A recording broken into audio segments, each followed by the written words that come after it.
जय श्री राम। रानी कुशवा का हाथ जोड़ के प्रणाम आप सबको। और कैसे हो? अच्छे हो? मैं भी अच्छी हूँ। मैं बता दूँ आपको कि अब सावन का महीना चल रहा है। अब सावन में शिव जी की पूजा की जाती है। जितनी हो सके ज़्यादा से ज़्यादा शिव जी पर पूजा की जाती है। शिव जी बहुत प्रसन्न होते हैं पूजा करने पर, और राम जी भी बहुत प्रसन्न होते हैं। राम की कृपा मतलब राम जी हमारे ऊपर जब भी कृपा करते हैं जब राम जी की कृपा शिव जी की कृपा हम पर हो, तभी राम जी हमारी कृपा हम पर कृपा करते हैं। राम जी ने उसमें श्री रामचरितमानस में बोला है। मुझे वही भक्त प्यारे लगते हैं जो शंकर भोले बाबा की भी पूजा करते हैं, साथ साथ मेरी करके और शंकर भोले बाबा की भी पूजा करते हैं। तो इसलिए हमें अपने मंदिर में राम जी के साथ साथ में शंकर भोले बाबा को भी रखना चाहिए। हमें शंकर भोले बाबा, गोपाल कान्हा मतलब बंसी वाले ये रखने चाहिए, शालिग्राम जी रखने चाहिए अपने मंदिर में, और देवी माँ रखनी चाहिए, सूरज देवता रखने चाहिए, ये सब होने चाहिए। तो आज मैं बता दूं, अब जैसे हम अब जल चढ़ाया करेंगे, रोज शंकर जी पर जल चढ़ाना है हमें।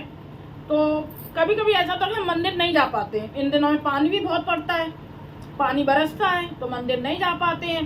तो हम घर पे ही अपने शिवलिंग रख सकते हैं। एक तो काले वाले शिवलिंग आते हैं और एक शिव परिवार आता है। शिव परिवार मेरे पास है, वो मैं आपको दिखा देती हूँ, मिलवा देती हूँ ना शिव परिवार से। वो मेरा परिवार है।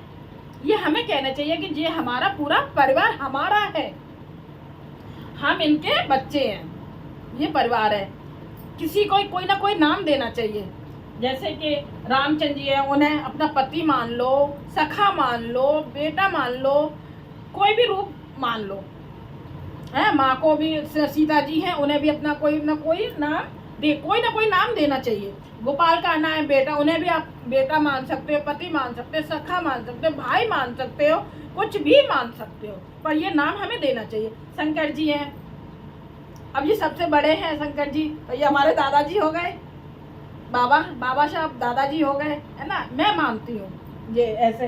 तो देखो मैं दिखा देती हूँ शिव परिवार। ये है पूरा परिवार। मैं यहाँ रख ली, वहाँ से उतार के मैंने यहाँ रख लिया है, रख लिए हैं। वैसे उधर रखे रहते हैं मेरे अंदर। ये मेरे छोटे कान्हा जी हैं, वो गोपाल जी हैं। नाम रख लिया है मैंने, दो हैं मेरे पास तो मैंने नाम रख लिया है। ये छोटे हैं, वो बड़े हैं, तो इनका कान्हा नाम है, उनका गोपाल जी। ये मेरे राम जी का परिवार है पूरा। राम जी है, सीता जी है, लक्ष्मण जी है, हनुमान जी है साथ में। इधर मेरी माँ है, ये मेरे शालिग्राम जी हैं। और मंदिर में शंख होना चाहिए, शंख भी होना चाहिए। ये सब मेरे मंदिर के पूरा परिवार है ये सब। तो मैं ये इसलिए मैं बता रही हूँ ये सब कि हमें अब पूजा करनी है सावन के सोमवारों में। तो देखो जल हम नहीं जा पाते हैं, तो जल घर पे ही हम इन्हें नहला के शहद से थोड़ा शहद लगा लो। मैं जो करती हूँ वो मैं बता रही हूँ आपको। शहद लगा लेती हूँ, घर माँ नहीं जा पाती तो मैं यहाँ पे नहलाते समय नमः शिवाय, नमः शिवाय, श्री शिवाय नमस्तभ्यम, श्री शिवाय नमस्तभ्यम। अब नहा धो के बैठी तो ओम नमः शिवाय भी बोल सकते हैं। तो ऐसे जल चढ़ाती हूँ मैं नहा के, फिर थोड़ा सा शहद लगाती हूँ, दूध भी थोड़ा यही मैं चढ़ा लेती हूँ। फिर और दूध और अपना जैसे कि शक्कर है, शक्कर भी लगा दो, चढ़ा दो। फिर दूध, शहद, शक्कर, घी, इन सबसे अभिषेक कर लेते हैं। अभिषेक करके फिर सादा जल से धो देते हैं। फिर पूरे परिवार को पोंछ लेते हैं। परिवार को पूरे को पोंछ लिया, साफ कपड़े से पोंछ लिया। बहुत महत्व है नहलाने के बाद में पोंछने का, मतलब हमें बहुत ही पुण्य मिलता है इस चीज़ों से। पोंछने के बाद में फिर मैं तिलक लगाती हूँ, चंदन, पीला चंदन चावल मिला के तिलक हमें लगाने चाहिए। चावल मिला के अच्छा जो बोलते हैं वो मिला के हमें लगाना चाहिए। चाहे हम राम जी के लगाएं और चाहे कान्हा के लगाएं, शालिग्राम जी के लगाएं, है ना। विष्णु भगवान के नहीं लगते हैं चावल, माँ के लगते हैं। तो मिला के हमें लगाना चाहिए। उसकी महिमा कुछ और ही है, सादा नहीं लगाना चाहिए, मिला के लगाना चाहिए। लगाते हैं। फिर लाल चंदन और आता है, लाल चंदन लगाते हैं। बेलपत्र चढ़ा लेती हूँ। काले तिल की बहुत महिमा मैं अभी बताती हूँ आपको। इसमें काले तिल चढ़ाने चाहिए, काली मिर्च भी चढ़ानी चाहिए। ज़्यादा नहीं चढ़ाओ, 2 चढ़ा दो, 1 चढ़ा दो, जैसी श्रद्धा है वैसे चढ़ा दो। ये नहीं मैं भगवान जी बोलते खूब सारा मेरे पर चढ़ाओ, नहीं। चढ़ाओ, एक मन का भाव होना चाहिए। चावल अच्छे बिल्कुल साबुत होनी चाहिए, एक चावल हो, चाहे ज़्यादा ना हो तो चाहे एक चावल हो, पर मतलब साबुत होना चाहिए, तो साबुत चावल चढ़ाने चाहिए। बेलपाती मैंने ओम लिखा हुआ है, इन पे ओम लिखा हुआ, ओम लिख के ऐसे मैंने चढ़ा दिया है। अच्छा, समी के पत्ते, मैंने समी के पत्ते रोज चढ़ाती हूँ। मैंने अपने पार्क में लगे हुए, मेरे समी का पेड़ भी लगा हुआ है, खूब बड़ा हो रहा है। मैं किसी दिन अपना पार्क दिखाऊंगी आप सबको। तो मेरा समी का पेड़ लगा हुआ है, तो वहाँ से मैं सुबह तोड़ के लाती हूँ। ये समी चढ़ाए हुए हैं, अच्छे भी चढ़े हुए हैं, देखो काले तिल भी चढ़े हुए हैं और काली मिर्च भी। और पुष्प, वैसे सफ़ेद पुष्प बहुत प्रिय है शंकर भोले बाबा को, सफ़ेद पुष्प बहुत प्रिय है। और वो वाला ये हर श्रृंगार का पुष्प भी बहुत प्रिय है, तो वो भी चढ़ा सकते हैं। पर लेकिन सफ़ेद पुष्प नहीं है तो हम फिर कोई भी चढ़ा सकते हैं। तो ये सब हमें चढ़ाना चाहिए। मैंने आज वहाँ से उतार के यहाँ रख लिए आप सबको बताने के लिए कि ऐसे हमें पूजा करनी चाहिए। और देखो ये मेरी जलधारी, ये घंटी, और ये इसका स्टैंड है, और ये इसमें मैंने कलावा बांध लिया है, और इसमें से जल शंकर भोले बाबा पे टपकता रहता है पूरे दिन। फिर मैं शाम को करती हूँ। शाम के बर्तन झूठे में तो भोग नहीं लगा सकते, क्योंकि हम झूठे में नहीं खाते, तो भगवान जी को हम कैसे लगा दें वो। फिर मैं सब बर्तन मांजती हूँ शाम को, सारे बर्तन मांजती हूँ शाम को। मांजने के बाद में फिर इसको फिर से मैं पहुँच के भगवान शंकर भोले बाबा को पहुँच के थोड़ा सा घी लगा के, और फिर मैं चंदन लगा देती हूँ, और ये जल भर के जलधारी रख देती हूँ। ऐसे ये चलता रहता है। मैंने सुबह भरा था, सुबह से ये शाम तक, कभी कभी तो शाम तक चलता रहता है, कभी दिन में भी समाप्त हो जाता है। ये सब मैं ऐसे पूजा करती हूँ। और जो भी गलती होगी फिर वो भगवान जी माफ़ करेंगे, है ना। जितनी हमें आती है हम कर लेते हैं।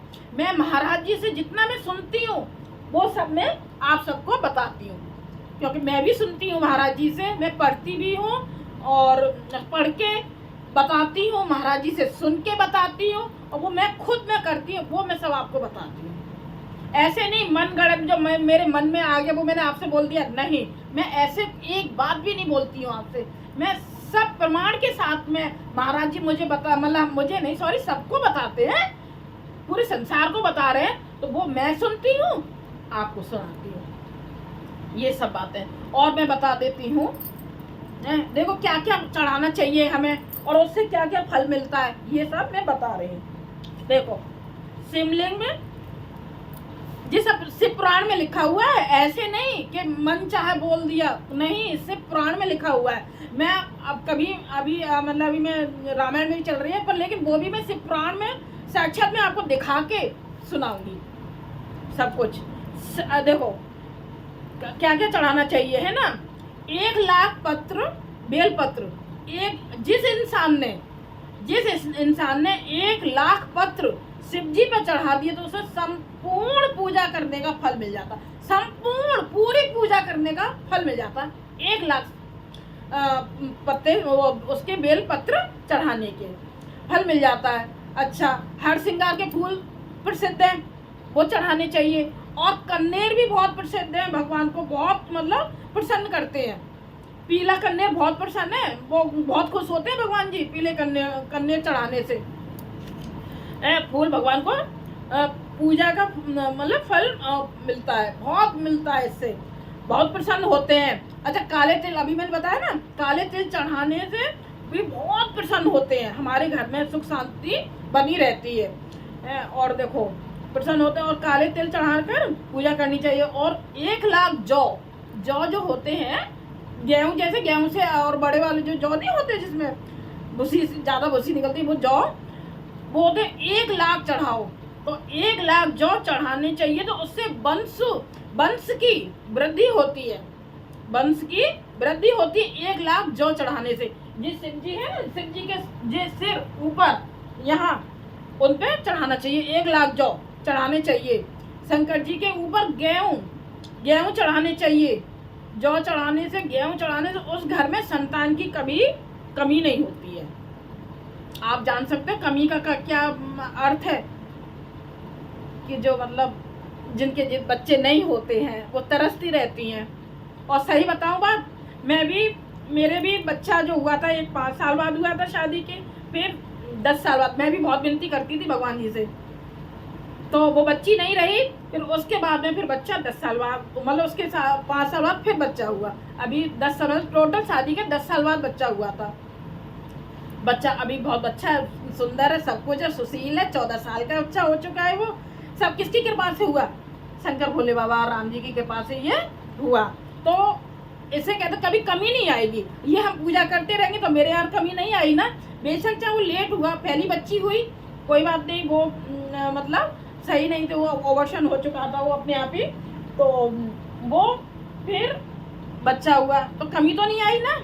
मैं ये एग्जाम्पल दे रही हूँ, अपना जो बीता हुआ है वो मैं आपको बता रही हूँ। मैं किसी को ये सुना नहीं रही, अब आप मतलब सुना नहीं रही हूँ मैं लिया कि अपने घर की वो सुना रही नहीं, मैं बता रही हूँ कि कभी वंश की कमी नहीं आ सकती है। ये सब चढ़ाने चाहिए, संतान की कमी नहीं रहेगी, कभी अकाल मृत्यु नहीं होगी। जौ गेहूं चढ़ाने से कभी अकाल मृत्यु नहीं होगी, घर में वंश की कमी नहीं होगी। ये सब हमें पूजा करनी चाहिए। जय श्री शंकर भोले बाबा की जय हो। बहुत छोटे से शब्दों में, छोटी सी वीडियो में मैंने ये आप सबको शिव शंकर भोले बाबा की पूजा और क्या चढ़ाना चाहिए ये सब मैंने बता दिया है। जय शिव शंकर भोले बाबा की जय।